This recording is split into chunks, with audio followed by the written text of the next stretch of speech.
बहुत जमाना पहले एक नेक और इबादत गुजार लड़की थी जिसका नाम मरियम था। वो दिन रात अल्लाह की याद में रहती थी। हर कोई उनकी पाकीज़गी की गवाही देता था, लेकिन अल्लाह ने उनके लिए एक बहुत बड़ी आजमाइश रखी थी। ऐसी आजमाइश जिससे सुनकर दिल कांप जाए। एक दिन अल्लाह के फरिश्ते ने आकर कहा, मरियम, अल्लाह ने तुम्हें एक बेटा देने का फैसला किया है। मरियम घबरा गई, कहने लगी, मेरे पास तो कोई मर्द नहीं आया, मेरा बच्चा कैसे हो सकता है? फरिश्ते ने जवाब दिया, ये अल्लाह का हुक्म है, जब वो चाहे तो सिर्फ कह देता है हो जा, और वो हो जाता है। वक्त गुजरा और मरियम के पेट में बच्चा पलने लगा। वो दिन ब दिन परेशान हो रही थी कि लोग क्या कहेंगे, दुनिया कैसे इल्जाम लगाएगी, लेकिन अल्लाह ने उनको हिम्मत दी। जब पैदाइश का वक्त करीब आया तो वो शहर से दूर एक बयाबान में चली गईं। वहां एक सूखे खजूर के दरख्त के नीचे बैठ गईं। तन्हाई, खौफ और दर्द की शिद्दत से उनकी हालत बुरी हो गई। तड़पते हुए कहने लगी, काश मैं इससे पहले मर जाती और कोई मुझे याद भी न करता। ये अल्फाज सुनकर दिल दहल जाता है। एक नेक पारसा औरत जिसने कभी गुनाह नहीं किया,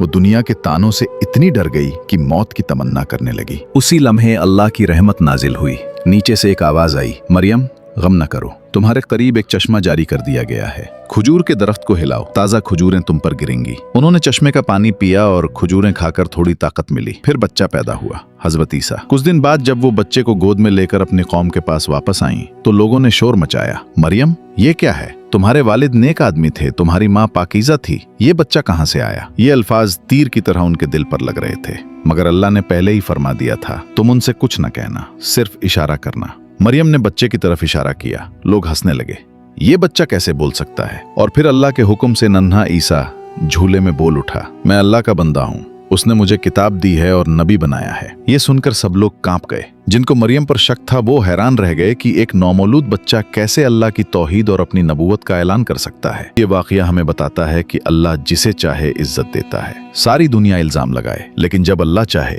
तो एक बच्चा भी अपनी माँ की पाकीज़गी का सबूत बन जाता है। असल सहारा सिर्फ अल्लाह है, बाकी सब के ताने और बातें महज आजमाइश हैं।